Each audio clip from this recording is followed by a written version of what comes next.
we're going to wrap up. And we've put together a couple of slides, which we won't show just yet. Hopefully we will show in a moment. I mean, really, just to try and bring out some of the themes from the meeting. And there are only some. And this is the work of Carol and Brenda and Kathy and Bruce and myself. So if you don't like the slides, it's not all my fault. But I think also we felt it's really important to get a sense of what might happen next, or what might be the things we need to think about when we leave. I just begin by saying I think it's been an extraordinary few days. We've actually managed to cover almost every aspect of multiple sclerosis in 2 days, which I've never done before, and I hope never to have to do again, because it's incredibly difficult. If you think about it, there's hardly anything that we've left untouched. We've talked about every issue, and really how we move towards cures. I think the format of the meeting, I mean, those lectures and those 15-minute talks where those unfortunate individuals had to try and bring together everything in their area and communicate it effectively, I thought were really brilliant. I thought they were really, really good. The speakers worked very hard, and it allowed the panel, and the expertise of the panel was also pretty evident, to build on that and then to bring in the room. And I think it was the most energized room that I've ever come across. People were actually getting irritated that they couldn't ask their questions, which I've never come across before. And of course, we've got a mechanism to capture all of that if you'll return your comments. So I think then maybe just to have a look at some of the points. And we just made a slide on what we think were the overarching themes, and then a few points on the three areas. And of course, the three areas are really a mechanism to try and discuss all aspects of cures. But as we've heard throughout the 2 days, lots of discussions, lots of issues covered all three, and sometimes they overlapped. And that's fine, because they're a means to an end rather than an end to themselves. So if we look at the key themes, the things that jumped out, and there are others, but I think a constant comment throughout the meeting was the importance of engaging all of those affected by MS at every level, in every decision. And I don't think anyone would disagree with that, but it was very nice to hear that constantly referred to. The second point, which I think came across loud and strongly, was the importance of understanding the biological mechanisms in MS, and the implicit statement that we don't yet understand them fully, and it's essential that we do, and that the investment we've made over the years in moving this forward has paid dividends. We are in quite a different place to where we were a decade ago, but again, as in many situations, there's a lot yet to be done. And one of the areas that biological underpinning is key is in this word nomenclature that people pronounce differently here, apparently, and think they're correct, apparently. So Kathy in particular, and I think it's probably obvious that many of you don't realise that the Clinical Trials Committee has set up a subcommittee to address exactly this question. So this is a work in progress now. The talk on RA was fantastic for bringing out all the issues that we're grappling with at the minute, because it's exactly the same for that condition. And it was kind of reassuring to see that in a condition where they already have an established biomarker, et cetera, they're still having the same kind of problems. But that's really important, and we've put together where we are at the moment in a paper which we've submitted, which may be accepted at some point, but that's a work in progress, so that's really good. I'm, of course, now completely wedded to the 4 Cs, and if I remember nothing else from this meeting, I'll remember that. So collaboration, coordination, communication, and commitment, and really critical. I can't decide which of them is the more challenging or the most challenging. Perhaps commitment, in a way, is almost the easiest for people in this room of the 4. All the others create all sorts of challenges. The other points that I came across, and they were mentioned, some of the feedback earlier this afternoon, was the need to have a clear focus about what it is we're trying to do. That we covered so much, it'd be quite easy to go away with this kind of diffuse fog of all the things we need to do. We need to have a focus, and then this difficult word of prioritizing, which is always challenging, whether you're in a university setting or in the MS world. Prioritizing what you think are the things we need to focus on, have equitable rules of engagement, and as Cindy said earlier, defined milestones and clear metrics. And then the final point is, a lot of what we talk about is kind of in the distance a bit, not too far away, but it's not that close. So it's really important to make the most of what we've got. This is a point Ruth Ann made, and I always repeat anything Ruth Ann says because she puts the fear of God in me, and she sort of knows that. She's gone, by the way, so it's fine. I checked. But I think there are some immediate priorities, some things we should really be working on now. So it's not all about what's happening in 5 or 10 years. It's what we can do now with what we've got. So they were some of the overarching things which we thought were important to just reinforce. And if we move on to the next slide, we're looking at STOP, and there were just 2 or 3 points we wanted to make there. Obviously, combining validated metrics to evaluate a disease stage was emphasized several times. The heterogeneity of MS in all aspects was emphasized, and although we all know that, we sometimes tend to forget that. A recurring plea, Amit was certainly one of the people who said this, is to try and use all our trials to advance biological understanding. That's not something we've always succeeded in doing, but it's something we should aspire to.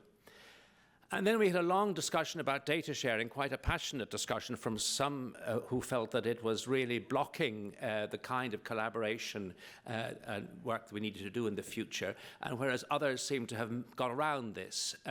And we thought it would be really important to try and share that information, share that knowledge, and perhaps even, this is just a suggestion, establish a task force that would actually look at how we might do this across the whole MS community. It just seems such an important thing and potentially soluble in the near time.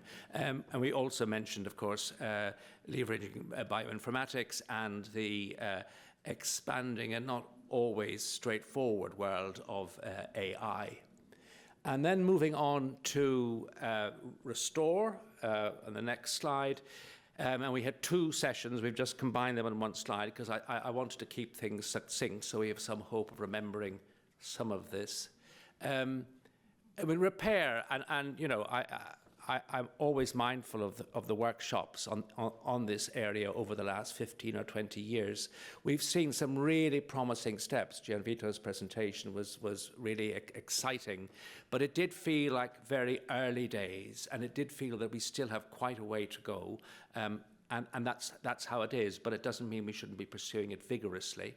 In the discussion, dynamic biomarkers of remyelination and markers or measures of cortical demyelination came up several times. In relation to this morning, which was really one of the most engaged sessions, the need for better clinical and real-world outcome measures for recovery was emphasized. And then the point, and this is a point we mentioned because a lot of people in the room felt they could contribute to solving this, is that trials of rehabilitation, exercise and wellness needed to be adequately powered. Often they still aren't, and needed to be diverse. And we've heard from Anthony and many others about virtually enabled interventions as a step for the future, both in terms of trials, but also in getting treatments to patients that didn't have the resource to hand. So that is part of the future. I'm losing my voice. On to the next slide, which is really just saying a few words about END. The first, you've said several times, and I mean, if we wanted to be reminded of it, the talk on RA did that 100 times over. And yet we don't tend to do this very much, so there isn't really a forum where we get together with other neurological or neurodegenerative, immune conditions, and yet there are so much commonality. Again, I think Ruth Ann's point, and this is really about using the knowledge we've got, is educating the public on vitamin D, healthy weight, avoiding secondhand smoking rather than doing it, be it cigarettes or cannabis or whatever else. I think the Danish have a very odd view of life. Everything seems to rotate around illegal substances. But anyway. And he made this, I thought, this great phrase, which kind of comes back to what we mentioned earlier.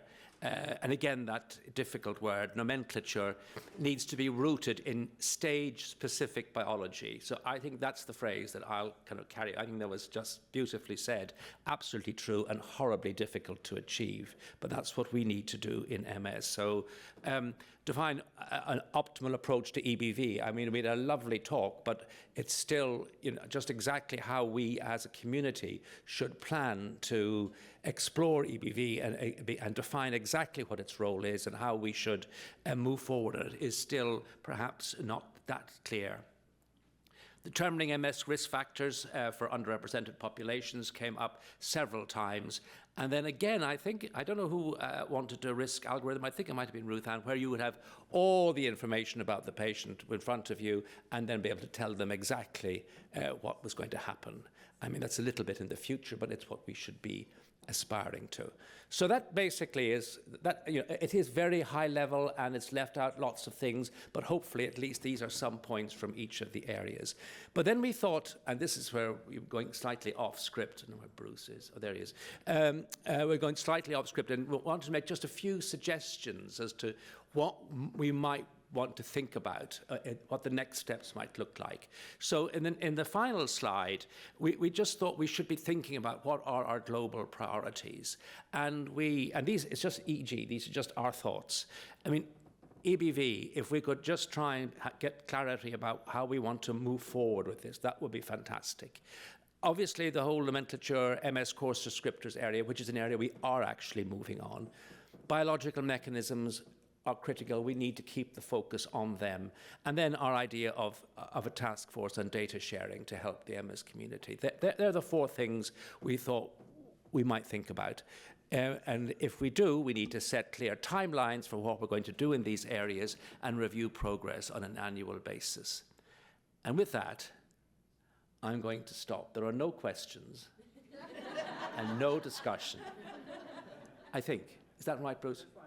I mean, I don't mind, but could get very out of hand quite quickly. Okay, so I will now hand over to Bruce, and thank you all very much for your attention.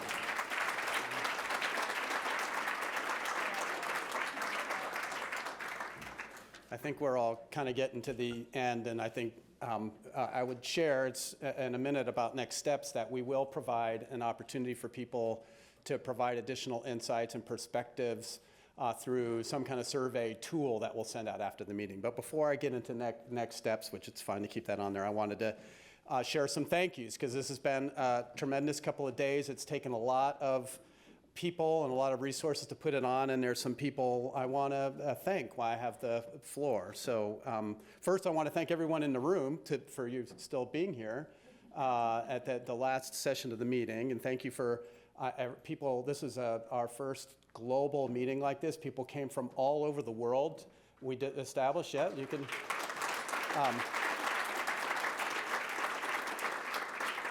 So I know traveling is even ever more challenging these days than it even used to be, and it wasn't easy before. So I know it's an effort to get here, and I really appreciate it, and I appreciate you sticking it out to the end.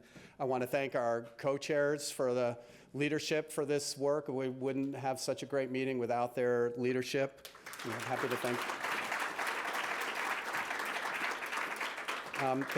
the speakers, the excellent speakers, the amazing panels. I mean, the people we had on these panels were really outstanding, and I want to thank the panelists and the speakers. I also want to thank the staff team that it took a lot of people and a lot of work to put this meeting on. I specifically want the folks outside, Joan Ort and Jen Mazzata, who you interacted with quite a bit as far as arranging travel, and you'll engage with them when it comes to reimbursements for your expenses as well. And so they're kind of working behind the scenes. If you get a chance to say thank you on your way out, I'm sure they would appreciate it. But I want to formally thank both Jen and Joan. And of course, from Kate Daniels and Shauna Golden. I mean, this meeting wouldn't happen without them.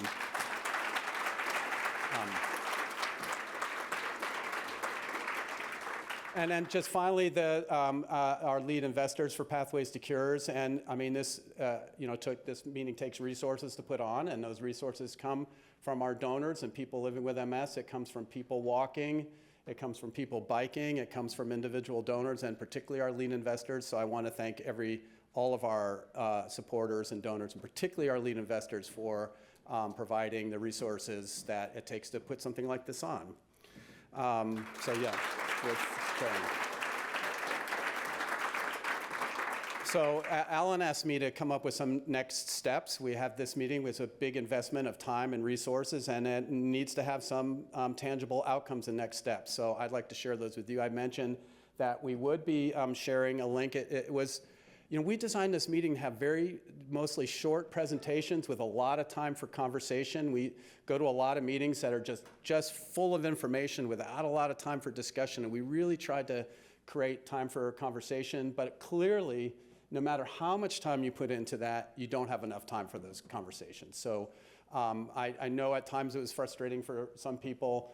They weren't able to provide their feedback, or others that take a little more time to think about the kind of feedback and perspectives they want to share. So we'll provide in a follow-up email a platform for you to be able to share additional perspectives, additional comments. Of course, you're in the middle seat in the back of the plane, flying home, hopefully, and thoughts are coming to you. I mean, those are opportunities to jot those notes down and share them with us wherever you get your inspiration from after the meeting. So I appreciate that. We will be, and by we, the royal we, I'm referring to Kathy Carlson and Sarah and others who will be helping us put together. I'm getting the evil eye from Kathy right now.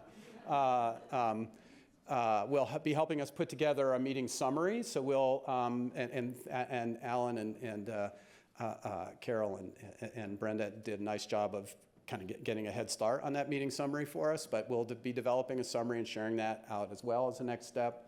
We'll be recruiting a writing team. So one of the points of this meeting was to update, refine, publish an updated Pathways to Cures roadmap. So we'll be recruiting a writing team for that project and getting started on updating, and we're going to try to publish that in a real high-profile multiple sclerosis publication.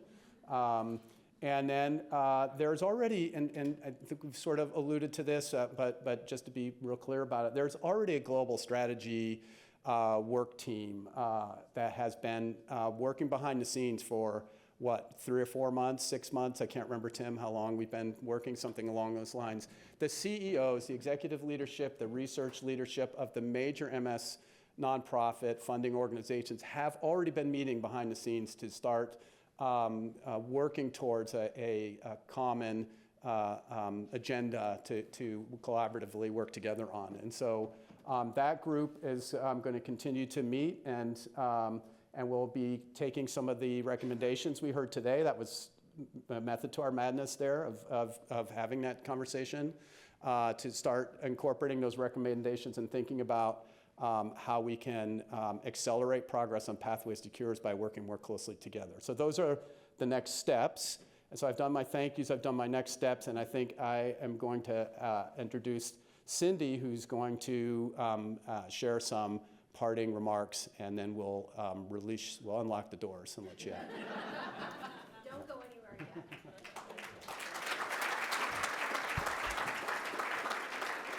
Thanks, everyone. I think we can all agree this has just been an absolutely incredible couple of days. My head is absolutely full.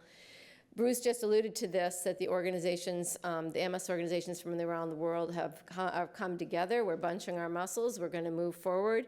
And so I just wanted to give you one final statement before you leave the door, that the MS organizations from Australia, Canada, Denmark, France, Germany, Italy, Spain, UK, the US, and the MS International Federation have come together to declare our collective and strong commitment to global collaboration to cure MS.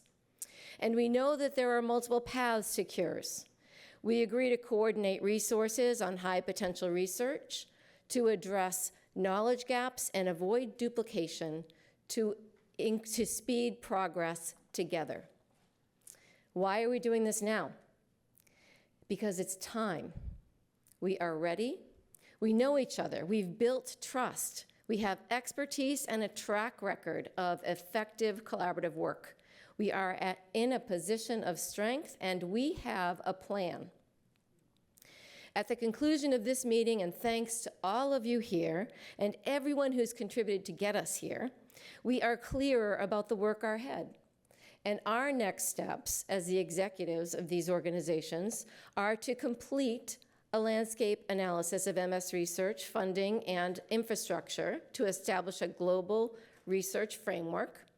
As Bruce said, we've been working on this for ever, but 4 months. To share national research plans and identify specific areas for collaboration, to align individual and collective resources on our global research framework, to formally declare our commitment to global collaboration to address gaps, and to always report on our progress all together. MS organizations exist because there are people with MS in every part of the world, and we want a world free of MS. We need organizations, everyone in this room, and people outside this room to join us. With our shared passion and commitment and our focused efforts on a global research strategy, we will achieve cures. Thank you so much for being here. Thank you for your passion, commitment, and contributions to this monumental effort. We have a long way to go, and I'm so pleased to be able to do that with you. Take care, everybody. Happy trails.